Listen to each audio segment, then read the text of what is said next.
అందరికీ నమస్కారం. నేను అక్కను. Welcome to our channel Aarambhame. Hi అందరికీ, నేను చెల్లిని.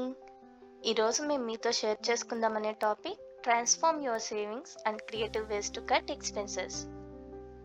మన జీవితంలో ఆర్థిక ప్రణాళిక అనేది చాలా ఇంపార్టెంట్. సరిగ్గా బడ్జెట్ ప్లాన్ చేసుకుని కొన్ని క్రియేటివ్ వేస్ లో సేవింగ్స్ చేయడం వల్ల ఫినాన్షియల్ స్టెబిలిటీని సాధించొచ్చు. ఈ వీడియోలో మీకు ఉపయోగపడే budget planning tips and creative saving ideas గురించి డిస్కస్ చేద్దాం. అసలు బడ్జెట్ ప్లానింగ్ ఎలా చేయాలి అండ్ ఎందుకు చేయాలి? మన ఫినాన్షియల్ గోల్స్ అచీవ్ అవ్వడానికి మన ఇన్కమ్ అండ్ ఎక్స్పెన్సెస్ ని మేనేజ్ చేస్తూ సేవింగ్స్ ప్లాన్ చేసుకోవటమే బడ్జెట్ ప్లానింగ్. వీటికి కొన్ని యాప్స్ కూడా ఉన్నాయి. వాటి సహాయంతో మనం ఈజీగా ప్లాన్ చేసుకోవచ్చు. ఈ బడ్జెట్ ప్లానింగ్ అనేది మంత్లీ అండ్ యాన్యువల్ బేసిస్లో కూడా చేసుకుంటారు. ఫర్ ఎగ్జాంపుల్, నా శాలరీని నేను groceries, milk, electricity bill, monthly pay చేసే ఫీజులు ఇలాగన్నీ డివైడ్ చేసుకుంటా. దానివల్ల ఎక్స్ట్రా అమౌంట్ స్పెండ్ చేయను. గ్రోసరీస్లో కూడా ఏది ఎక్కువ యూస్ చేస్తానో దాన్ని డబుల్ క్వాంటిటీ తీసుకుంటా, సో దట్ ఎమర్జెన్సీ పర్పస్గా యూజ్ అవుతుంది. Very good. బట్ ఏం ఖర్చు పెట్టాలి అని తెలిస్తే సరిపోదు. ఎక్కడ ఖర్చు తగ్గించాలి అనేది కూడా తెలిస్తే, అంటే తెలివిగా ప్లాన్ చేస్తే మనం చాలా సేవింగ్ చేయొచ్చు. అవును అక్క, మనం సేవింగ్స్ అనేవి మన ప్లానింగ్ మీద డిపెండ్ అవుతాయి.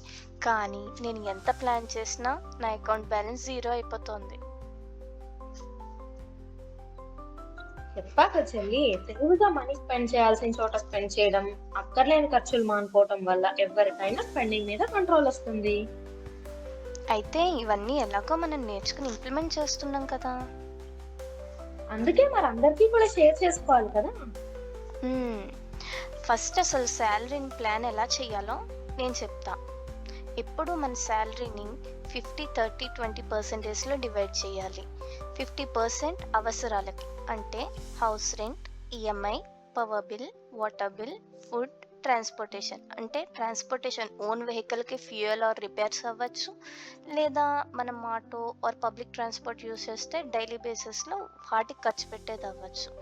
అండ్ 30% లగ్జరీకి, లైక్ సరదాగా షాపింగ్ ఆర్ బయట food or trips, restaurants, exhibitions ఇలాంటివి మనం అప్పుడప్పుడు అనుకోకుండా సరదాగా వెళ్తాం. దాన్ని 30%గా డివైడ్ చేయొచ్చు.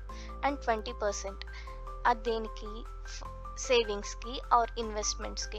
ఫ్యూచర్ సేవింగ్స్ కోసం రిటైర్మెంట్ ఫండ్ అవ్వచ్చు, ఆర్ ఎమర్జెన్సీ ఫండ్ అవ్వచ్చు, or investments like gold, real estates, stocks ఇలాంటివన్నీ అవ్వచ్చు. దీన్నే 50, 30, 20 రూల్ అంటారు. ఎస్, ఎగ్జాక్ట్లీ, చాలా కరెక్ట్ గా చెప్పావు చెల్లి. ఇలా ప్లాన్ చేసుకోవటం వల్ల ఫస్ట్ సేవింగ్స్ చేసి తర్వాత ఎక్స్పెన్సెస్ కి మనీ పెట్టుకోవాలి. అలాగే ఈ టెక్నాలజీ యుగంలో అందరం ఓటీటీ సబ్స్క్రిప్షన్స్ ఉన్నాయి అందరికి. సో వీటి త్రూ ఎలా సేవ్ చేసుకోవాలనేది నేను చెప్తా. ఇప్పుడు first thing is prioritise essential subscriptions. ఇప్పుడు మనకి మ్యాండేట్ గా కావాల్సినవి అంటే క్లౌడ్ స్టోరేజ్ స్పేస్ అవ్వచ్చు, అలాగే ఎడ్యుకేషనల్ ప్లాట్ఫామ్స్ అవ్వచ్చు, అలాగే హెల్త్ రిలేటెడ్ యాప్స్ అవ్వచ్చు. ఇవన్నీ మనకి మ్యాండేటరీ నిత్యావసరాలు లాంటివి. సో వీటి వరకు మనం ప్రయారిటైజ్ చేసి సబ్స్క్రిప్షన్స్ తీసుకోవాలి. అలాగే second thing is you have to cancel your overlapping services. For example, movies చూడడానికి మనకి మోర్ దాన్ 3, 4 సబ్స్క్రిప్షన్స్ అనేవి అందరికీ ఉన్నాయి. అవి నిజంగా అన్ని మనకు అవసరమా అనేది మనల్ని మనం ప్రశ్నించుకొని వాటిల్లో ఒకటో రెండో అకౌంట్స్ ఉంచుకుని మిగిలినవి అన్‌సబ్‌స్క్రైబ్ చేసుకోవచ్చు. అలాగే థర్డ్‌ది ఫ్రీ ఆల్టర్‌నేటివ్స్ కి ఆప్ట్ చేయడం. ఫర్ ఎగ్జాంపుల్, ప్రీమియం సబ్స్క్రిప్షన్ కాకుండా విత్ యాడ్స్ ఉన్న ఆప్షన్ ని ఆప్ట్ చేసుకోవచ్చు. అలాగే పెయిడ్ ఫిట్‌నెస్ యాప్స్ బదులు యూట్యూబ్‌లో ఉన్న ఫ్రీ వర్కౌట్ వీడియోస్ ఫాలో అవ్వచ్చు. నెక్స్ట్ ఫోర్త్ థింగ్, అవసరం లేని సబ్స్క్రిప్షన్స్ ఏమైనా మనం అన్‌సబ్‌స్క్రైబ్ చేయడం మర్చిపోయామా అనేది చెక్ చేసుకోవాలి. అది మనం మెయిల్స్ ఆర్ మెసేజెస్ లో చెక్ చేసుకొని రివ్యూ చేసుకొని ఒకవేళ అక్కర్లేనిదైతే గనుక అన్‌సబ్‌స్క్రైబ్ చేసుకోవచ్చు. అలాగే fifth thing is annual planning కి షిఫ్ట్ అవ్వడం. మంత్లీ ప్లాన్స్ కన్నా యాన్యుయల్ ప్లాన్స్ కి మనకి చార్జెస్ తక్కువ ఉంటాయి కాబట్టి ఐదర్ యాన్యుయల్ ప్లాన్స్ కి షిఫ్ట్ అవ్వచ్చు, లేదా మనకున్న సబ్స్క్రిప్షన్స్ ని మన ఫ్రెండ్స్ తో రిలేటివ్స్ తో షేర్ చేసుకోవచ్చు. నేనైతే నా సబ్స్క్రిప్షన్స్ అన్ని మా చెల్లితో షేర్ చేసుకుంటా. అలా ఈ మిగిల్చిన అమౌంట్ ని మనం సేవింగ్స్ లో కలుపుకోవచ్చు. అవును. ఇంకా బయట కాఫీ, టీ తాగడం మానేస్తే 2K ఆర్ 3K సేవ్ చేయొచ్చు. అది కూడా చాలామంది డైలీ బేసిస్ ఆఫీస్‌కెళ్ళినప్పుడు అలా తాగుతూ ఉంటారు కదా. ఇదంతా చిన్నగా అనిపించొచ్చు. కానీ మనం ఎలాగో కాఫీ పౌడర్, టీ పౌడర్ మీద ఇన్వెస్ట్ చేస్తున్నాం. అదేదో బయట తాగే బదులు ఇంట్లో తాగితే మనకి హెల్త్ అండ్ సేవింగ్స్ కూడా అవుతాయి. అంతేకాదు, మనం వాడని సామాన్లు అలా ఇంట్లో ఉంచుకోవటం వల్ల ఇంట్లో అడ్డంగా ఉండటమే కాకుండా, వాడకపోతే వస్తువులు కూడా పాడైపోతాయి. దాని బదులు మనం ఆన్‌లైన్‌లో ఉండే యాప్స్ సహాయం త్రూ వాటిని అమ్మేస్తే మనకి సేవింగ్స్ అవుతాయి. అలాగే ఇంట్లో క్లటర్ కూడా తగ్గిపోతుంది. ఇంకొకటి నేనెక్కువ స్పెండ్ చేసేది దేని మీద అని నోటీస్ చేస్తే బట్టల మీద. అది కూడా తొందరగా ఎందుకు అట్రాక్ట్ అవుతున్నానని చూస్తే, అది డిస్కౌంట్స్ అవ్వచ్చు ఆర్ 1+1 ఆఫర్స్ అవ్వచ్చు.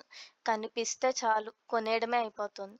సో, నేనేం చేశానంటే ఫస్ట్ కొనే ముందు ఇది అవసరమా? లేదా? అనేది ఆలోచించుకుంటే నేను బోర్డ్ దగ్గరే ఆగిపోతున్నా. షాప్‌లోకి కూడా ఎళ్ళట్లే. సో, ఇవన్నీ మేము ఇంప్లిమెంట్ చేసాం ఆల్రెడీ. మాకు బాగుందనిపించింది. తర్వాతే మీ వరకు తీసుకొచ్చాం. మేం చెప్పిన ఈ టిప్స్ మంత్లీ ఒకసారి మీరు యూజ్ చేసి చూడండి. ఈ మంత్ ఎక్కువ సేవ్ చేశామని మీరే చెప్తారు. అయితే మీరు కూడా మాలాగే ఈ కొత్త బడ్జెట్ ప్లానింగ్‌ని ఆరంభిస్తారు అనుకుంటున్నాం.